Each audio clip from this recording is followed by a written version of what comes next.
My YouTube channel GS classes में आपका स्वागत है। फ्रेंड, आज हम अपने इस वीडियो में सोशियोलॉजी के प्रैक्टिस सेट को सॉल्व करेंगे। ये जो प्रैक्टिस सेट है स्पेशली पीजीटी के एग्जाम के लिए बनाया गया है, लेकिन जो भी स्टूडेंट चाहे वो नेट, जीआरएफ, असिस्टेंट प्रोफेसर यानी सोशियोलॉजी से रिलेटेड कोई भी कॉम्पिटेटिव एग्जाम दे रहे हों, उन सभी के लिए यह वीडियो बहुत ही यूजफुल होगा। तो चलिए स्टार्ट करते हैं आज के हम अपने फर्स्ट क्वेश्चन के साथ। आज का हमारा फर्स्ट क्वेश्चन है, निम्नांकित में से किसने जात के उद्भव के विषय में लिखा है कि भारत में जात इंडो आर्यन संस्कृत के ब्राह्मण पुरोहितों की संतान है, जिसका पालन पोषण गंगा और यमुना के मैदान में हुआ है। यह जात से रिलेटेड यह कथन किसके द्वारा कहा गया है? ऑप्शन नंबर ए है AR Desai, option number B है JH Hutton, option number C है GH Ghurye and option number D है MN श्रीनिवास। इसका राइट आंसर है option number C GS Ghurye. GS Ghurye ने जात के उद्भव के विषय में लिखा है कि भारत में जात इंडो आर्यन संस्कृत के ब्राह्मण पुरोहितों की संतान है, जिसका पालन पोषण गंगा और यमुना के मैदान में हुआ है। बढ़ते हैं आज के नेक्स्ट क्वेश्चन की ओर। निम्नांकित में से किसने बहिष्कृत जात पद का प्रयोग अपनी पुस्तक में अनुसूचित जातियों हेतु ब्रिटिश कालीन भारत में किया? ऑप्शन नंबर ए है GS Ghurye, option number B है SH Risley, option number C है JH Hutton and option number D है MN Srinivas. Option number D दिया गया है MN श्रीनिवास। इसका राइट आंसर है option number C JH Hutton. JH Hutton ने बहिष्कृत जात पर या बहिष्कृत जाति पद का प्रयोग अपनी पुस्तक में अनुसूचित जातियों हेतु ब्रिटिश कालीन भारत में किया। आज का हमारा नेक्स्ट क्वेश्चन है, किसने सामाजिक स्तरीकरण को उच्चतर और निम्नतर सामाजिक इकाइयों में क्षैतिज विभाजन कहा है? ऑप्शन नंबर ए है P जिसबर्ट ने, ऑप्शन नंबर बी है रेमांड मुरे ने, ऑप्शन नंबर सी है F लुमले ने एंड ऑप्शन नंबर डी है M न्यूमेयर ने। ऑप्शन नंबर डी दिया गया है M न्यूमेयर ने। इसका राइट आंसर है ऑप्शन नंबर बी रेमांड मुरे। रेमांड मुरे ने सामाजिक स्तरीकरण को उच्चता और निम्नतर सामाजिक इकाइयों में क्षैतिज विभाजन कहा है। सामाजिक स्तरीकरण को क्षैतिज विभाजन किसने कहा है? तो वो है रेमंड मुरे ने। आज का हमारा नेक्स्ट क्वेश्चन है, प्रभु व्यक्ति जाति नहीं के रूप में प्रभु जाति की अवधारणा की व्यवस्था या व्यवस्थित रूप में से आलोचना किसने प्रस्तुत किया है? क्या दिया गया है कि प्रभु व्यक्ति जात नहीं के रूप में प्रभु जात की अवधारणा की व्यवस्था या व्यवस्थित रूप से आलोचना किसने प्रस्तुत की है? ऑप्शन नंबर ए है BR चौहान ने, ऑप्शन नंबर बी है TK उम्मन ने, ऑप्शन नंबर सी दिया गया है SC दुबे ने and last option number D उपर्युक्त में से कोई नहीं। इसका राइट आंसर है option number C SC Dube ने। प्रभु जाति या प्रभु व्यक्ति जाति नहीं के रूप में प्रभु जाति को की अवधारणा की व्यवस्थित रूप से आलोचना ये SC दुबे ने किया है। ये क्या कहा है कि प्रभु जाति जो है वो जाति नहीं है। इसकी या किसके द्वारा कहा गया है? ये समाजशास्त्री भारतीय इंडियन सोशियोलॉजिस्ट SC दुबे के द्वारा कहा गया है।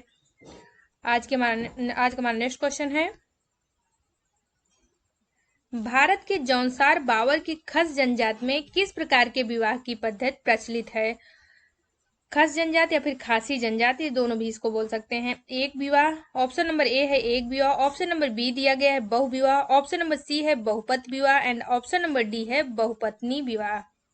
इसका राइट आंसर है ऑप्शन नंबर सी बहुपति विवाह। बहुपत विवाह के निम्न दो प्रकार भातृक बहुपत विवाह तथा अभातृक बहुपत विवाह। यह विवाह खस, टोडा, कोटा व नायर जनजातियों में पाया जाता है। यानी अगर बात करें बहुपत विवाह, ये किन किन जनजातियों में पाई जाती है?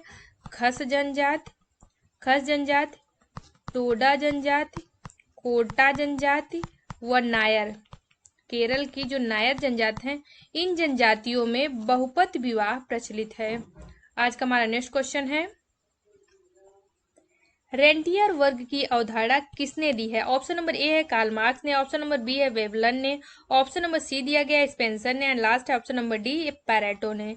इसका राइट आंसर है ऑप्शन नंबर डी पैरेटो ने।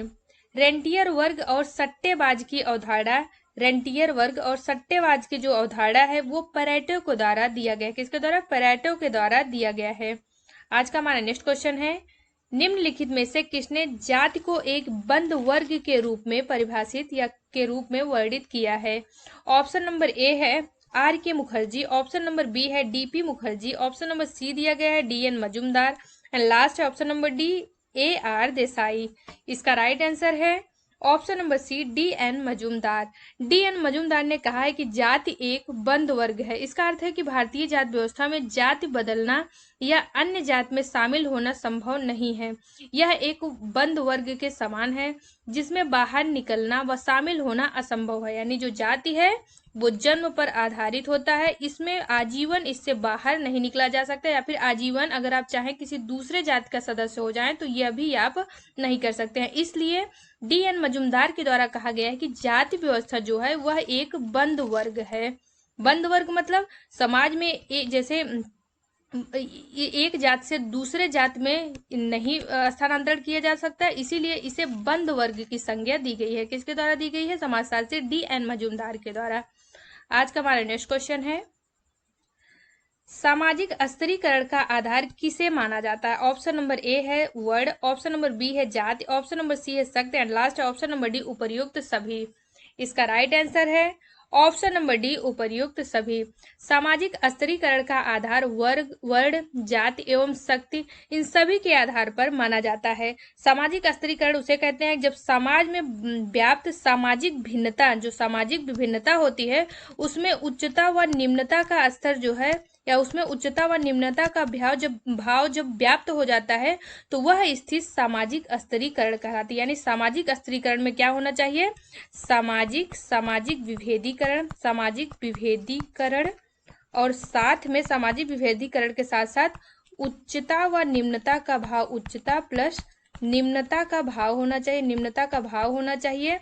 तो ये क्या बनता है? इसी को कहते हैं सामाजिक स्तरीकरण। सामाजिक स्तरीकरण बन जाता है। तो सामाजिक स्तरीकरण के लिए क्या होना चाहिए? सामाजिक विभेदीकरण। विभेदीकरण मतलब जो भी विभेद सोसाइटी में एग्जिस्ट करते हैं, मेल फीमेल के बीच में क्या विभेद है, और उच्च जातियों और निम्न जातियों जो है जाति व्यवस्था में जो जातियां वो किस तरह से अपना कार्य कर रही है, वर्ण व्यवस्था किस तरह संचालित, तो ये तो विभेदीकरण, जो विभेदीकरण है वो सोसाइटी के लिए या सोसाइटी के विकास के लिए बाधक नहीं होती, लेकिन सामाजिक स्तरीकरण जो होती है वो होता है उसे ज्यादातर लोगों के द्वारा या ज्यादातर थिंकर के द्वारा सोसाइटी के लिए जो है वो घातक माना गया है। बढ़ते हैं आज के नेक्स्ट क्वेश्चन की ओर।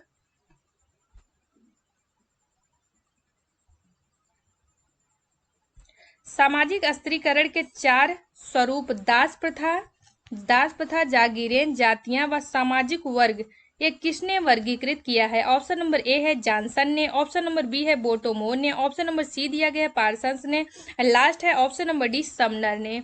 इसका राइट आंसर है ऑप्शन नंबर बी बोटोमोर ने। सामाजिक स्तरीकरण वह प्रक्रिया है जिसके द्वारा संपूर्ण सामाजिक व्यवस्था विभाजित हो जाती है। बोटोमोर ने सामाजिक स्तरीकरण के निम्नलिखित 4 प्रकार बताए हैं। वो 4 प्रकार कौन कौन से हैं? पहला है दास प्रथा, दूसरा है जागीरें, दूसरा क्या है? जागीर या जागीरें, तीसरा है जातियां और चौथा है सामाजिक वर्ग। यह वर्गीकरण या फिर यह जो क्लासिफिकेशन है यह बोटोमोर के द्वारा दिया गया है। आज का हमारा नेक्स्ट क्वेश्चन है, जाति का प्रजातीय सिद्धांत ये किसने दिया है? जाति का जो प्रजातीय सिद्धांत है ये किसके द्वारा दिया गया? ऑप्शन नंबर ए है जीएस घुरिये के द्वारा, ऑप्शन नंबर बी है डीएन मजूमदार के द्वारा, ऑप्शन नंबर सी दिया गया हर्बर्ट रिजले के द्वारा and last option number D JH Hutton के द्वारा।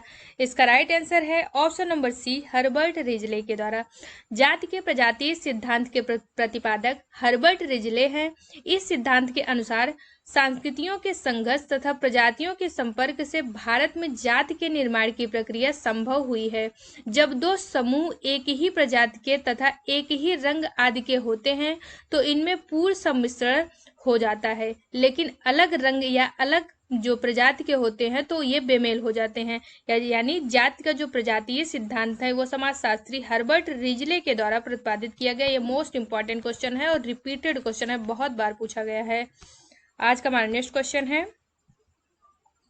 भारत में समन्वित जनजातीय विकास परियोजना का आरंभ की गई, कब किया गया? ऑप्शन नंबर ए है 1975 में, ऑप्शन नंबर बी है 1980 ईस्वी में, ऑप्शन नंबर सी दिया गया 1978 ईस्वी एंड लास्ट है ऑप्शन नंबर डी 1987 ईस्वी में। इसका राइट आंसर है ऑप्शन नंबर बी वर्ष 1980 ईस्वी में। भारत में समन्वित जनजातीय विकास परियोजना, इसकी शुरुआत वर्ष 1980 ईस्वी में की गई थी। किसके लिए? जनजातियों के विकास के लिए वर्ष 1980 ईस्वी में समन्वित जनजातीय विकास परियोजना आरंभ की गई। बढ़ते हैं आज के नेक्स्ट क्वेश्चन की ओर। आज का अगला क्वेश्चन है, नीचे उल्लिखित जनजातियों में कौन सी मातृवंशीय, इंपॉर्टेंट क्वेश्चन है, कौन सी मातृवंशीय है? ऑप्शन नंबर ए है खरिया जनजाति, ऑप्शन नंबर बी है टोडा जनजाति, ऑप्शन नंबर सी है खासी जनजाति and last option number D Santhal जनजाति। इसका राइट आंसर है ऑप्शन नंबर सी खासी जनजाति। जो खासी जनजाति ये कहाँ पर पाई जाती है? ये मेघालय राज्य में, जो भारत का पूर्वोत्तर राज्य है मेघालय, यहाँ पर जो है खासी जनजाति ये एक मातृवंशीय जनजाति है। यानी यहाँ पर जो शासन व्यवस्था है वो पितृ सत्तात्मक ना होकर मातृ सत्तात्मक है, और इसलिए खासी जनजाति क्या है? ये एक मातृवंशीय जनजाति है। आज का हमारा नेक्स्ट क्वेश्चन है, निम्नलिखित में से कौन सा भारत में सांस्कृतिक विविधता का सूचक नहीं है? ऑप्शन नंबर ए है प्रजाति, ऑप्शन नंबर बी है जाति, ऑप्शन नंबर सी है वर्ग and last option number D धर्म। इसका राइट आंसर है ऑप्शन नंबर सी वर्ग। वर्ग भारत में सांस्कृतिक विविधता का सूचक नहीं है, वहीं जाति, प्रजाति, धर्म, कर्म आदि ये सभी भारतीय संस्कृति के मुख्य धारणाएं हैं। जो वर्ग है इनका रिलेशन जात से नहीं बल्कि किससे है? आर्थिक व्यवस्था से। वर्ग जो है इसका सीधा संबंध आर्थिक व्यवस्था से है। और बाकी जो तीनों है प्रजाति, धर्म, वर्ण या फिर ये धर्म जो है प्रजाति, ये सभी एक सामाजिक क्या है? सामाजिक या फिर सांस्कृतिक विविधता का सूचक है। आज का हमारा नेक्स्ट क्वेश्चन है, निम्नलिखित में से कौन सा सामाजिक विभेदीकरण का उदाहरण है, ना कि सामाजिक अस्त्रीकरण का? मतलब सामाजिक विभेदीकरण का उदाहरण तो है लेकिन वो सामाजिक अस्त्रीकरण का उदाहरण नहीं है। ऑप्शन नंबर ए है वर्ग, ऑप्शन नंबर बी है लिंग, ऑप्शन नंबर सी है भूस्वामित्व एंड लास्ट है ऑप्शन नंबर डी शक्ति। लास्ट क्या है? ऑप्शन नंबर डी शक्ति। इनमें से कौन सा है जो सामाजिक विभेदीकरण का जो है उदाहरण है लेकिन सामाजिक अस्त्रीकरण का उदाहरण नहीं है? इसका राइट आंसर है ऑप्शन नंबर बी लिंग। लिंग, कद, आयु, प्रजाति ये सभी सामाजिक विभेदीकरण के उदाहरण हैं। किसके हैं? सामाजिक विभेदी, यानी आप मेल हैं फीमेल हैं, इसमें कोई अगर जब तक उच्चता व निम्नता का भाव इसमें नहीं ऐड हो जाता है तब तक ये क्या कहलाता है? ये सामाजिक विभेदीकरण कहलाता है। वहीं बात करें वर्ग, वर्ग के आधार पर उच्च वर्ग के लोग, निम्न वर्ग के लोग, ये वाली भूस्वामित्व तो अधिक भूस्वामित्व जिनके पास अधिक क्या है? अधिक जमीन है वो बड़े भूस्वामित्व कहलाते हैं, जिनके पास कम जमीन है वो कमजोर या फिर गरीब भूस्वामित्व या फिर क्या कहलाते हैं? वो दास कहलाते हैं। शक्ति का जो मेन रिलेशन है वो किससे है? पॉलिटिकल पावर से। पॉलिटिकल पावर मतलब जिसके पास सत्ता है वो सोसाइटी के लिए क्या करते हैं? एक सोसाइटी को डील करते हैं। वहीं दूसरे कौन? जो सत्ता विहीन होते हैं यानी उनके पास पावर नहीं होती है, तो वो जो जिसके अंडर में सत्ता होती है उनके अंडर में रहकर वो शासित होते हैं। यानी वर्ग, भूस्वामित्व और शक्ति इन तीनों के द्वारा सामाजिक अस्त्रीकरण देखा जा सकता है, लेकिन जो लिंग है, लिंग के द्वारा सामाजिक अस्त्रीकरण मतलब नहीं होता है। लिंग जो है स्पेशली ये सामाजिक विभेदीकरण का उदाहरण है। आज का हमारा नेक्स्ट क्वेश्चन है, यूनेस्को अध्ययन समूह के अनुसार निम्नलिखित में से किस आधार पर प्रजातियों को वर्गीकृत किया जा सकता है?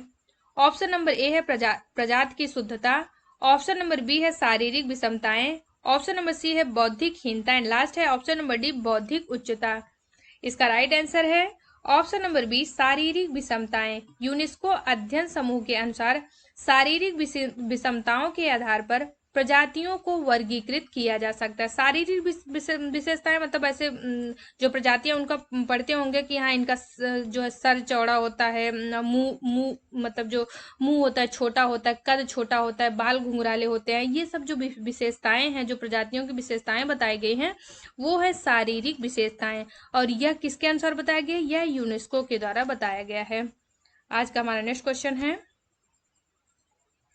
टोडा जनजाति का अध्ययन किसने किया है? ऑप्शन नंबर ए है रिवर्स ने, ऑप्शन नंबर बी है वी.के. राय वर्मन ने, ऑप्शन नंबर सी दिया गया एल.पी. विद्यार्थी ने, last option number D SK. Srivastava ने।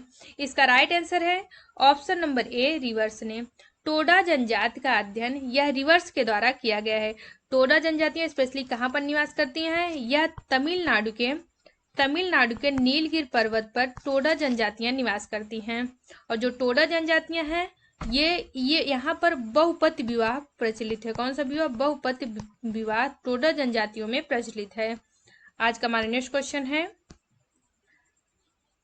व्यवस्था के रूप में जाति एक बहुत अच्छी व्यवस्था है, पर जब वह जातिवाद के रूप में परिवर्तित हो जाती है तब वह बहुत हानिकारक हो जाती है।